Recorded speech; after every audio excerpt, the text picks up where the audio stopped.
Olá, seja muito bem-vinda, seja muito bem-vindo. Eu sou a Flávia Giannini e esse é o videocast Caleidoscópio Jurídico. Acompanhe agora o giro de notícias com o que foi destaque no universo das leis na última semana. Braga Neto afirma que vai recorrer da condenação à sua inelegibilidade pelo TSE. Lula assina GLO em portos e aeroportos de São Paulo e Rio de Janeiro. Cresce a especulação de que a meta de zerar o rombo das contas públicas em 2024 pode ser alterada. O general Braga Neto, candidato a vice na chapa do ex-presidente Jair Bolsonaro nas eleições de 2022, afirmou que vai utilizar de todos os meios judiciais para recorrer da decisão do Tribunal Superior Eleitoral, que o condenou à inelegibilidade por 8 anos. Por 5 votos a 2, a Corte Eleitoral o tornou inelegível por abuso de poder político pela utilização das comemorações oficiais do dia 7 de setembro de 2022 para fins eleitorais. Braga Neto estava sendo cotado para a disputa municipal no Rio de Janeiro do ano que vem.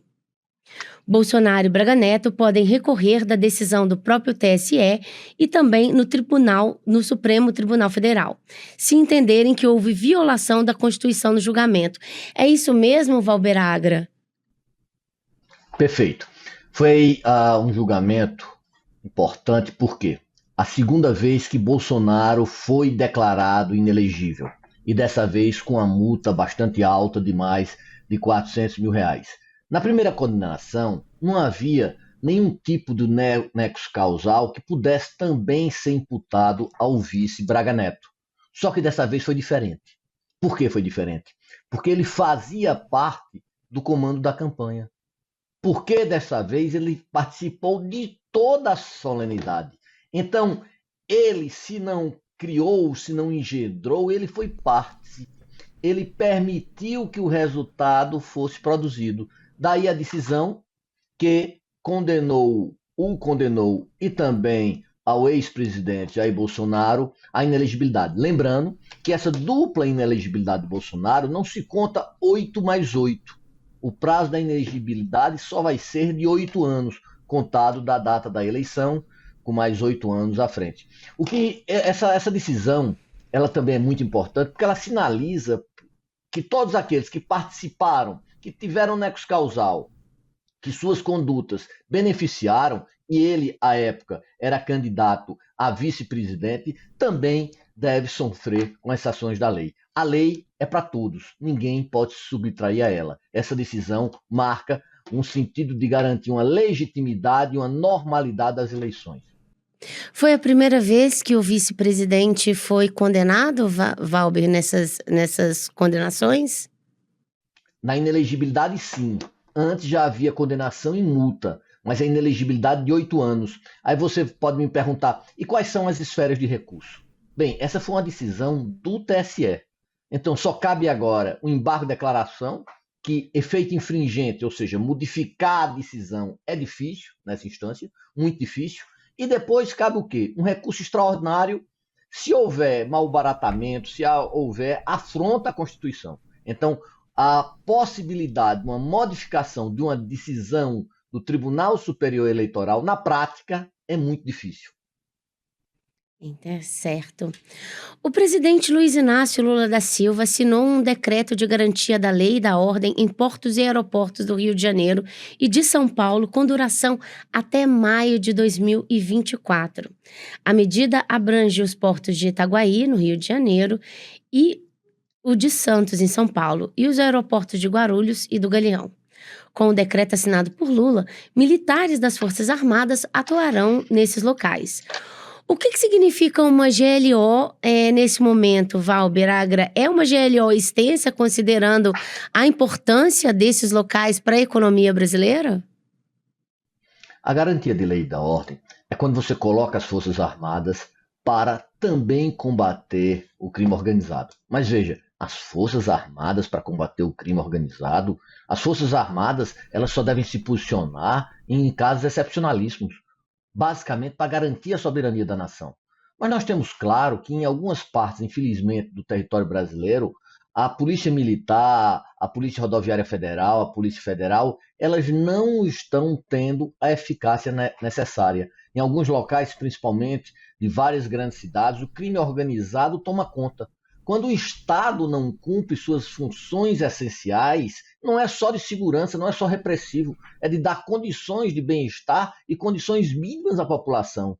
E aí, quando o Estado não cumpre as suas funções, o crime organizado, essas forças paralelas, esse Estado paralelo que burla cotidianamente a lei, ele toma um tamanho, uma dimensão desproporcional. Daí a necessidade da decretação da GLO, principalmente para portos e aeroportos e fronteiras, para que, para que tente evitar esse descalabro. Hoje, agora pela manhã, soube de uma notícia que foi pego dentro de um barco de bandeira italiana que estava transportando para o Brasil mais de 1 tonelada de cocaína. Veja a proporção. Não estou falando de 1 quilo, estou falando de 1 tonelada de cocaína. Algo que não pode ser. Então, o combate ao crime hoje passa também por asfixiar o crime, principalmente a parte econômica. Essa é a grande calcanhar de Aquiles e o governo agora está investindo nisso, Flávia. Obrigada, Valber. E após o presidente Luiz Inácio Lula da Silva ter dito que dificilmente o governo vai zerar o déficit, cresceu a especulação de que a meta poderá ser alterada. O discurso do presidente de que o governo dificilmente vai alcançar a meta de zerar o rombo das contas públicas em 2024, intensificou as especulações de que o governo mudará ou não a meta proposta para o próximo ano. Durante a coletiva de imprensa, o ministro da Fazenda, Fernando Haddad, evitou responder diretamente perguntas sobre a manutenção da meta, mas afirmou que não há nenhum descompromisso do presidente Lula em relação ao objetivo do equilíbrio fiscal do país.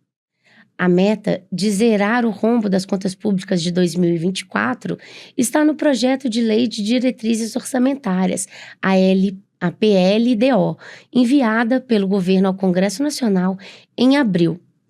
O discurso do presidente está antecipando um descumprimento aí da meta zero, Valber Agra? Veja, isso é uma anomalia do discurso neoliberal. Tentam colocar no Brasil uma camisa de força total. A média do rombo fiscal na Europa é em torno de 4%. 4% do produto interno bruto. Nos Estados Unidos é mais de 7%. E eles conseguem não aumentar essa dívida. A questão não é se há um rombo ou se não há. É o que é que sobe dessa dívida. E a gente fala do superávit primário, mas a gente não vê a dívida subindo com a taxa de juros altíssima, hoje em torno de 12,15% da taxa Selic. Então, a questão primordial não é se vai ter um rombo de 0,5, 1 ou 1,5. É como eu financio essa dívida e esse rombo é para quê? Esse 0,5% do PIB é para investimento. Se for investimento, isso não é gasto. Isso vai retornar para os cofres públicos na forma de tributo. Isso vai aumentar a nossa capacidade produtiva, isso vai gerar dinheiro. O gasto que ninguém fala é o gasto para pagar essa dívida, que é uma dívida impagável, uma taxa de juros mais alta do mundo. Veja, hoje o boletim Focus diz que a inflação vai chegar em 2024 a 3,90.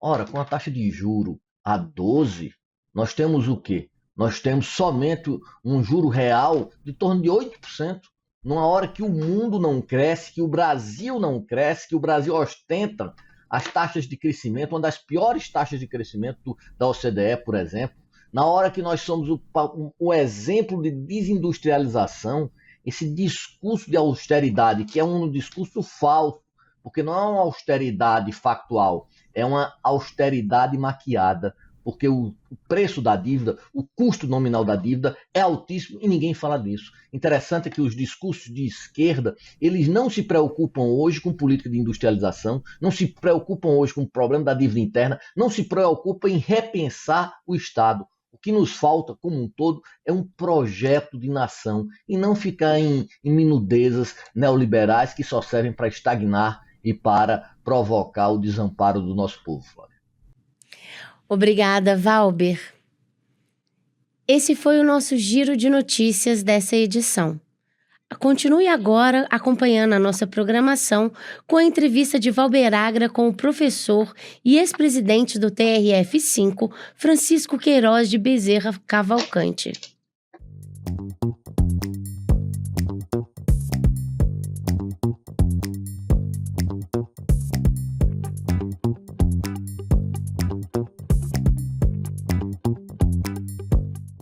Olá, minha saudação a todos e a todas. Este é mais um Caleidoscópio Jurídico.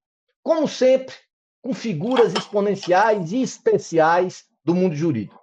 Nesse programa, eu tenho o prazer de ter uma figura ainda mais especial pela relação que nós temos há vários anos, que é o professor que eu chamo carinhosamente de professor Francisco de Queiroz Bezerra Cavalcante. O professor Francisco Queiroz Bezerra Cavalcante foi advogado, depois foi juiz do trabalho, passando em primeiro lugar, depois foi juiz federal, passando em primeiro lugar, depois foi desembargador, foi presidente do TRF, quinta região, se aposentou muito jovem para outros desafios. Depois passou entre os primeiros lugares num concurso de títulos públicos de cartório, onde, em decorrência de anomalias de pessoas que em um ano fizeram 22 especializações, foi ainda não para os primeiros, mas ainda dentre os primeiros. Hoje é tabelião, como ele vai explicar, e também, ao lado de toda essa conjuntura, quando se aposentou, foi advogado. Hoje é professor titular da Faculdade de Direito do Recife, foi seu diretor durante 6 anos, onde conseguiu carrear vultosas verbas para as universidades, graças aos seus interlaces políticos e profissionais, porque a faculdade é uma faculdade histórica, um prédio histórico, então a sua manutenção é muito caro. Então, é alguém que já desempenhou nessa nossa novela jurídica vários papéis, todos os papéis. Eu diria que ele só não desempenhou até agora o papel de ser acharcado, que eu tentarei, mas é difícil pela sua inteligência, nessa nossa entrevista. Então, sem mais delongas, eu apresento a vocês o professor, que como eu chamo, professor Francisco Queiroz. Professor, suas saudações iniciais a todos os nossos ouvintes. Eu que agradeço, Valber, esta oportunidade ao Caleidoscópio Jurídico e especialmente a você por estar aqui, por essa oportunidade de dialogar.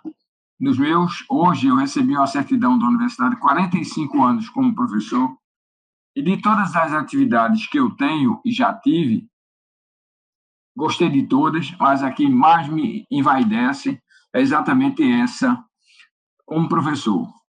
E como professor eu passei por períodos muito variados. Eu fui aluno e depois professor jovem, no período da chamada ditadura militar, acompanhei a redemocratização, acompanhei todos esses passos, como disse, dos últimos 45 anos da vida nacional. E sempre procurei me imiscuir em coisas as mais variadas. Fui parecerista no processo do impeachment, parecerista contra o impeachment, fui juiz do Tribunal Regional Eleitoral, fui advogado, fui juiz do trabalho, fui juiz federal, fui desembargador e me aposentei aos 59 anos da Justiça Federal por uma razão simples. Eu sempre entendi que esse equívoco da elevação da idade de aposentadoria compulsória para os 75 anos foi um grande erro. E foi um erro casuístico. O Congresso Nacional não queria que a então presidente ou presidenta, como queiram, tivesse a possibilidade de nomear mais 2 ou 3 ministros. Aumentou a idade e os ministros continuaram. No Brasil, mudanças grandes são feitas por casuísticos, quase todas. E esse foi um exemplo. E aí eu continuo na luta, a aposentadoria da magistratura, que era uma atividade que eu gostava muito, foi importante para mim, porque me possibilitou uma manifestação mais aberta do meu pensamento, inclusive político. E hoje eu sou, digamos assim, um ator mais participante da vida nacional, o que os magistrados não devem ser, mesmo da Suprema Corte, que infelizmente às vezes o são. Mas é isso, professor Valber, estarei à disposição para dialogarmos convergirmos e divergirmos, que é o mais importante. Vamos falar sobre o Supremo daqui a pouco. Mas é como você falou sobre a Faculdade de Direito do Recife, Faculdade de Direito do Recife que seu pai ensinou lá, seu irmão ensinou lá, há toda uma tradição de vocês na faculdade. A faculdade que foi criada ao mesmo tempo, no mesmo dia, inclusive, pelo o nosso imperador Dom Pedro II, da USP, no mesmo dia, em 1827. Qual a importância da Faculdade de Direito no cenário nacional? E como foi a importante posição da faculdade quando houve um impeachment contra a presidente Dilma? E o seu papel nesse parecer? Veja, a faculdade tem, em toda a história do Brasil, desde 1827, um papel muito importante. Ela foi criada para a formação de uma elite capaz de ser gestora da administração pública, tanto que nós temos um perfil dos oriundos da faculdade mais variados. Nós tivemos um Joaquim Nabuco, nós tivemos um Agamenon Magalhães, que foi governador, interventor e ministro de Getúlio Vargas, nós tivemos o Marco Maciel, que foi vice-presidente. Então, nós temos uma pluralidade de pessoas de ideologias distintas que contribuíram para o engrandecimento da faculdade. Tivemos o senador Marcos Freire, nosso professor de constitucional. Agora, a faculdade nunca foi um bloco. Nós tivemos grandes divergências. Eu me lembro, na época de recém-professor, o Marcos Freire, pessoa que teve a honra de lutar na campanha dele para senador, naquela memorável eleição de 74, onde pela primeira vez o sistema foi derrotado, o sistema após 64, e o professor Marcos Freire, professor da nossa casa, foi barrado nas escadarias pelo diretor para não poder se manifestar dentro da casa. E tivemos a manifestação do professor Marcos Freire nas escadarias da faculdade. E aí eu digo, para mim é uma coisa muito importante naquela casa e que eu sempre preservei, inclusive nos anos que fui diretor, 4 anos reeleito por mais 4, foi a preservação da ideia de liberdade. Quando do evento da Dilma Rousseff, nós tínhamos alguns professores, embora minoritários, que eram favoráveis ao impeachment de Dilma, e outros que eram, como eu, contrários. Havia alguns alunos contrários e a maioria a favor. Mas, com a ideia de paridade de armas, o nosso espaço de liberdade sempre foi a escadaria frontal. A mesma escadaria, com o mesmo equipamento de som, no mesmo horário, foi disponibilizada em dias alternados para as manifestações públicas de quem era a favor e de quem era contra. Houve alguma manifestação de quem era a favor? Se houve manifestação, houve. Eu fui participante ativo e vários professores... Não, a favor do impeachment. A favor do impeachment. Nem fazer referência ao nome dos colegas. Respeito a posição dele, mas aqui pareceria que eu estaria criticando aquelas pessoas que na hora pareciam que tinham boas ideias e depois se arrependeram, como o próprio Michel Temer diz que se arrependeu, né? E não acredito, mas diz. Mas é isso aí, professor. Eu gostaria de entrar agora num grande artigo que você fez há 3 semanas sobre sobre a ação afirmativa de ter mais mulheres em segundo grau feito pelo CNJ. Seu artigo deu muito o que falar, controverso, como é a sua figura, a sua inteligência. Essa decisão do CNJ, onde faz que o critério de merecimento tenham 2 classes, 2 listas, melhor dizendo, uma lista apenas para mulher e uma lista mista, onde não está previsto na Constituição, onde não está previsto na lei orgânica da magistratura. Não seria uma função legiferante, onde falta ao CNJ essa função? Mas explico, todo mundo é a favor da paridade de gênero. Agora, a questão é, essa paridade de gênero pode menoscabar princípios legais? Essa questão, professor Valber, é de extrema importância, porque ela pode ser vista numa visão bem mais ampla. É que, em função da fragilidade que o nosso parlamento se apresenta, muitos órgãos que têm uma competência normativa secundária ou terciária, se arvoraram no direito sob o argumento de estar a implementar princípios, de flagrantemente criar elementos novos para a prática de atos, para provimento de cargos, para procedimentos. Isso não foi só o CNJ. O próprio STF, as agências reguladoras, e tivemos várias decisões do Supremo sobre a Anatel, o ANEEL, que, a pretexto de regular matérias objeto da norma legal, criaram requisitos novos. No caso dessa alteração do provimento 106 do CNJ, o CNJ, como tem feito em outras matérias, talvez com a melhor das intenções, mas equivocado quanto à sua competência, resolveu entender, a partir da iniciativa de uma conselheira relatora que tem uma postura proativa em relação a esses ativismos, ela apresentou e o Conselho aceitou mesclar as listas de merecimento numa situação em que tal não é possível na forma como foi feita. Por que não é possível? Não é possível porque, desde que surge em constituições passadas a alternância de requisitos para a ida às cortes de segundo grau, a regra é merecimento apurado em critérios que no passado não eram tão objetivos, e o CNJ teve um papel importante de tentar objetivar essa aferição que tem um certo grau de subjetivismo ainda, que está na Lei Orgânica da Magistratura, que está nas constituições anteriores, a de 67, que é a emenda número 1, a quarta de 46. Há um comentário de Pontes de Miranda sobre essa matéria que é espetacular, como quase tudo que Pontes de Miranda faz, mostrando o seguinte: o critério é objetivo. O que é atividade? O tempo de serviço naquela classe. O que é merecimento? A aferição de produtividade, qualidade, uma série de requisitos que o CNJ procurou esmiuçar. Agora, gênero não está inserido. Alguém diz, não, ele apenas deu uma ação, foi uma ação afirmativa para consolidar um princípio constitucional. Esse princípio constitucional aí eu vou para o mérito. Não cabe, porque não tem essa previsão. Como não está dentro das cláusulas pétreas, esse dispositivo nem está no artigo 5º, nem outro dispositivo ao qual podia se atribuir a condição de cláusula pétrea, poderia ser modificado por uma emenda constitucional.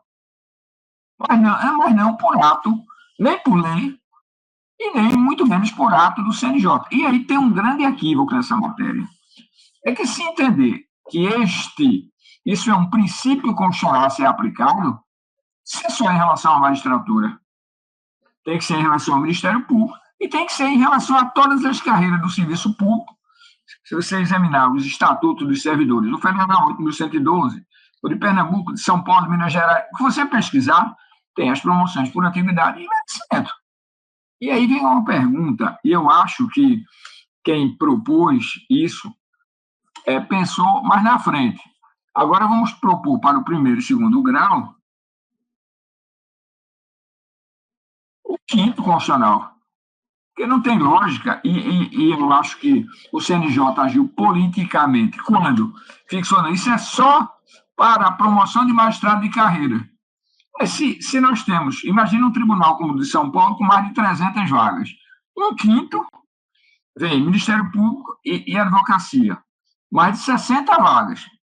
Dessas 60 vagas, se isso é um princípio constitucional, teria que ser aplicado. E não só para a promoção. Acho que foi isso, para depois se alegar que, já que é assim, tem que estender, e já que é assim, tem que se estender, e por que também não nos tribunais superiores? Me parece que a lógica é bem simples, e aí foi política. Se eu colocasse para os tribunais superiores, possivelmente eu não tenho o voto dos ministros dos tribunais superiores que entregam o CNJ. Fica para uma etapa posterior. É errado. A forma errada, como eu digo, é errado todas essas pretensões de normatizações secundárias querendo alterar a lei e a Constituição. Eu tenho um texto em um livro que foi Vou com falar vários dele, autores. vou falar dele, professor. Vou falar dele. Pronto, vamos Vou ficar. falar dele. Interessante, que eu não tinha pensado nisso. Já que se fez dessa forma, também faça para o quinto. E o Exatamente. Mas aí Tribunal de São pegaria o voto Paulo, da o OAB. Tribunal de Bahia, o Tribunal de Minas Gerais, um quinto é muita coisa, então deveria também ser estendido para o Ministério Público, para a advocacia, nada mais justo. Já que se burlou, abriu-se literalmente a porteira, que essa porteira possa fazer ao menos isonomia, concordo com o senhor. Eu vou falar desse artigo, que é um artigo muito famoso seu, que é sobre a reserva da densificação normativa.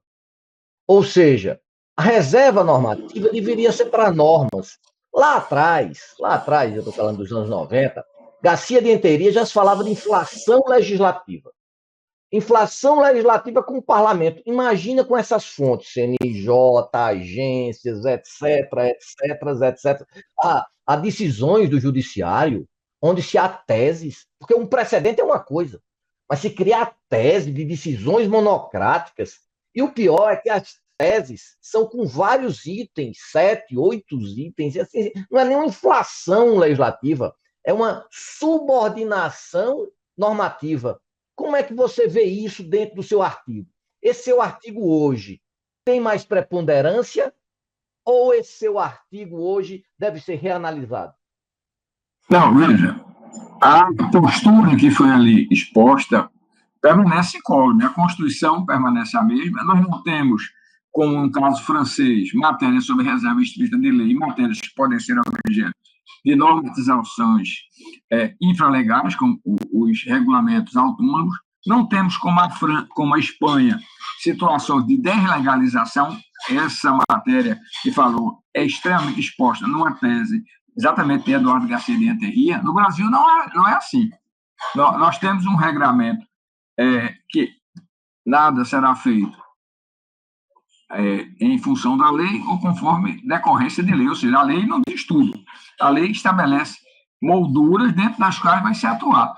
Mas essa moldura dentro das quais vai se atuar não significa que o conteúdo mínimo legal não esteja expresso. Vou dar alguns exemplos de coisas importantes. O Supremo Tribunal Federal, quando equiparou a crimes raciais as situações digamos, de aflição a direitos referentes a gênero, alegando que não estava agindo para suprir uma omissão constitucional, o Supremo jamais poderia criar tipo penal suprindo a omissão constitucional, que é matéria sob estrita reserva de lei. Mesmo nos países como a França, que permitem regulamentos ou normatizações infralegais autônomos, nessas matérias, tributação e direito penal, isso não é possível. Na verdade, há uma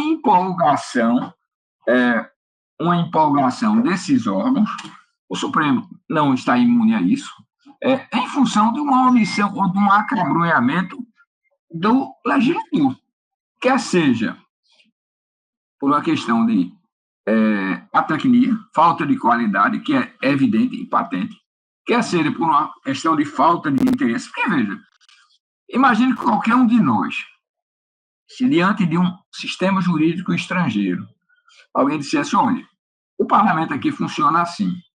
Mas, professor, o senhor estava falando dos partidos políticos. E aí, a cláusula de barreira instituída, nós hoje temos no parlamento 23 partidos políticos. A cláusula de barreira instituída em 2030, que será instituída, finalizada em 2030, melhor dizendo, de 3%, não resolveria o problema de diminuir os partidos? Quanto a listas fechadas, eu vou lhe provocar. Eu não tenho nenhuma posição fechada a respeito disso. Mas a lista fechada, ela é interessante quando se há ideologia partidária. Mas será que no Brasil de hoje eu tenho essa ideologia partidária? Por quê? Porque hoje os partidos, eles são o que a gente chama de partidos ônibus, ou o catch-all. Ou seja, os partidos não têm uma determinada posicionamento. Eu vou pegar a pequena burguesia, que é um conceito que se discute muito se está ultrapassado ou não, eu vou pegar o proletariado, eu vou pegar o empreendedorismo. Ou seja, tenta se juntar.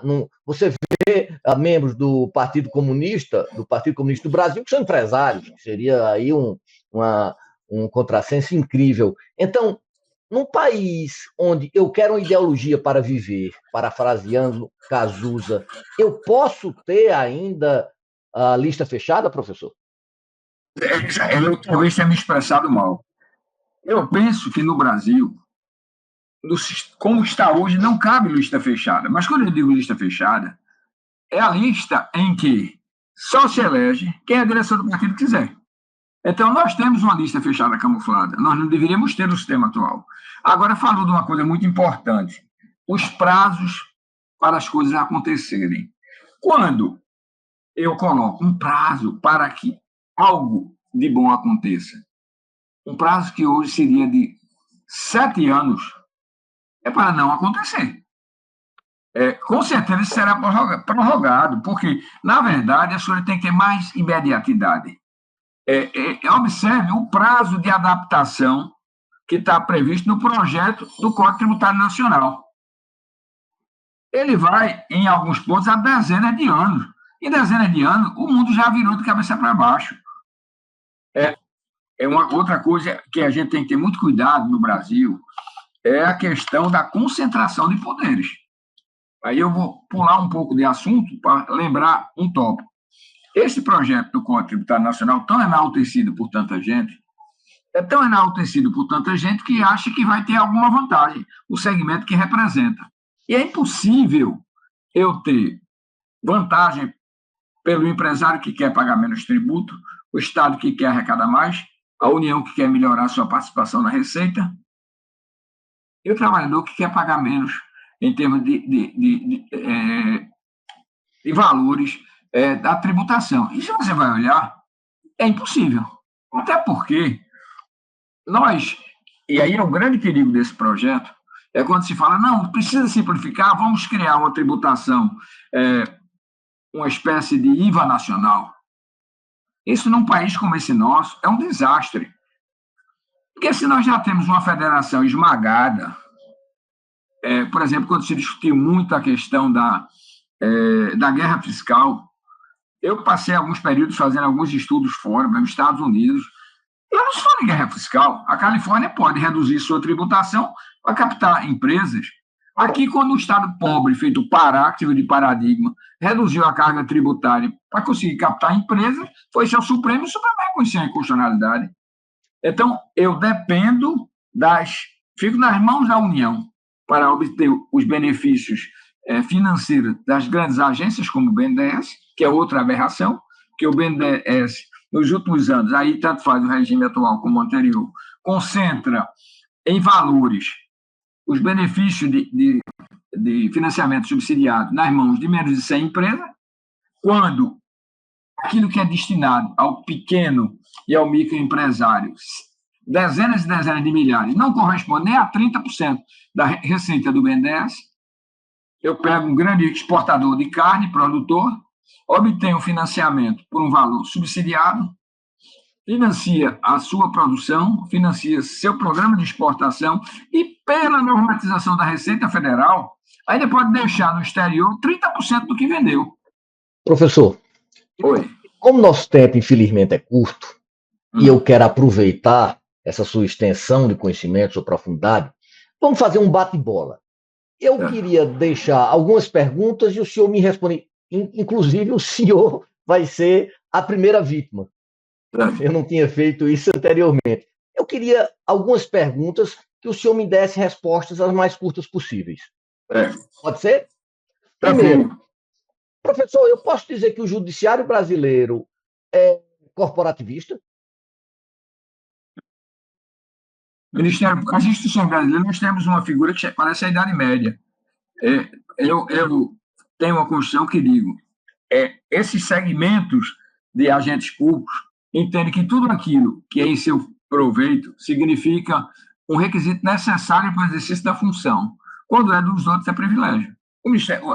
O judiciário é corporativista. E haja erradamente. Agora mesmo, o ministro-presidente do STF, do CNJ, aprovou uma resolução também que fere a mesma regra de legalidade, dizendo que equipara-se os direitos do Ministério Público e da magistratura.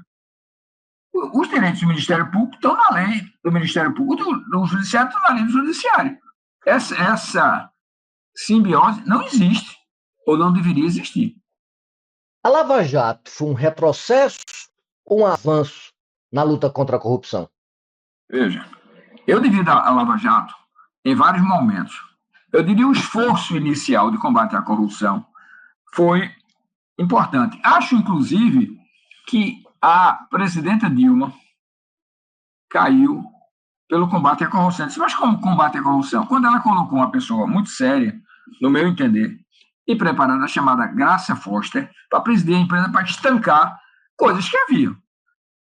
Não há como negar que partidos que estavam então no poder usavam recursos da empresa ou para bancar campanhas futuras ou para benefícios. Então, a Lava Jato inicialmente foi, mas vários erros aconteceram.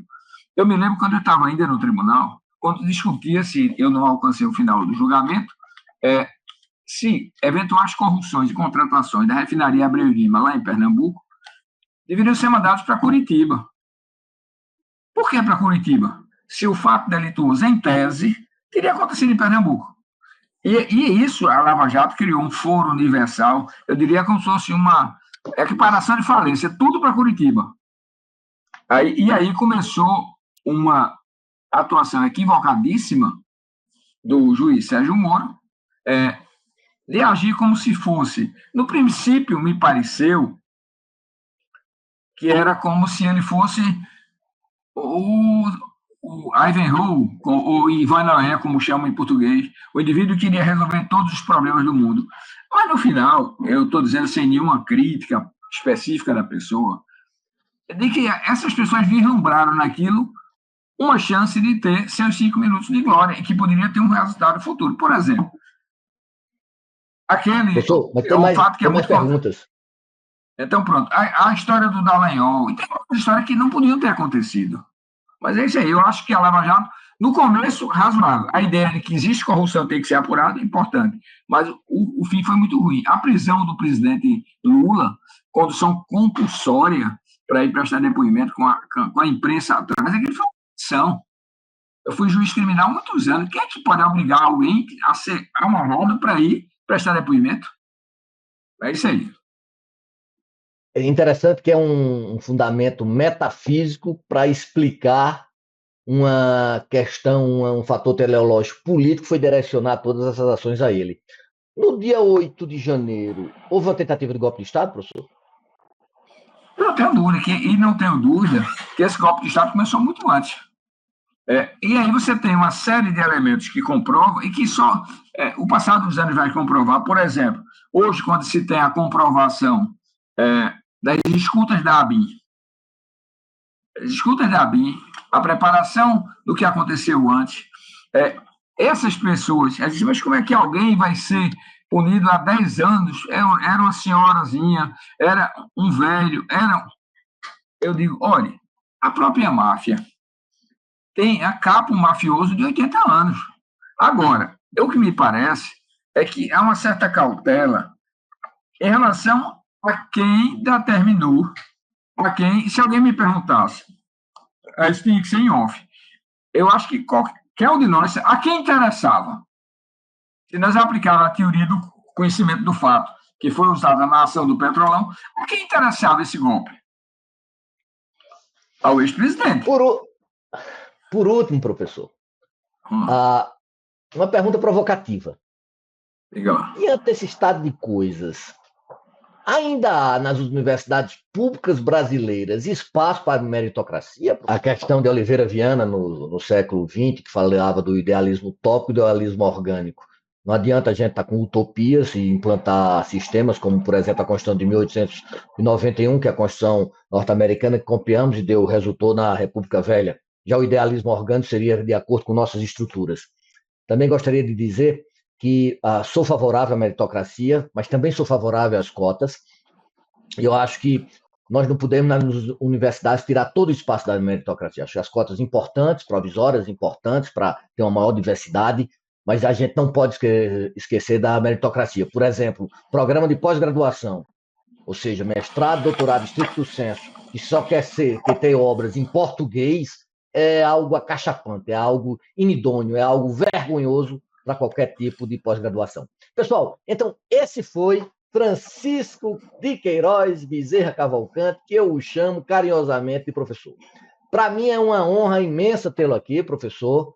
Eu fiquei muito satisfeito com suas respostas longas, respostas variantes, mas que mostra a pessoa de Francisco Queiroz e o seu grau de cultura.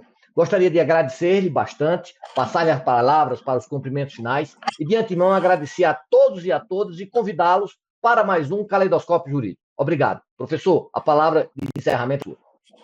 Professor Valber, eu agradeço ao Caleidoscópio Jurídico, agradeço especialmente, eu vou lhe chamar de Vossa Senhoria, né, a você, por essa oportunidade. É a oportunidade de numa rede tão ampla, a gente poder dizer o que pensa, para que outras pessoas concordem ou discordem. Eu sempre, para mim, eu acho que se eu tenho algum mérito, o maior deles é entender que as pessoas não devem ser iguais. Meu avô, que eu gostava tanto, já dizia, com isso eu encerro: um gato mia, um cachorro late. Nenhum é melhor do que o outro, só são diferentes. É isso aí. Muito obrigado e um abraço para todos. Abraço a todos e a todas. O videocast Caleidoscópio Jurídico fica por aqui. O próximo episódio vai ao ar terça-feira, às 4 da tarde no YouTube, por onde você acompanha toda a programação do ICL, ou também em todas as plataformas de áudio, quando você quiser.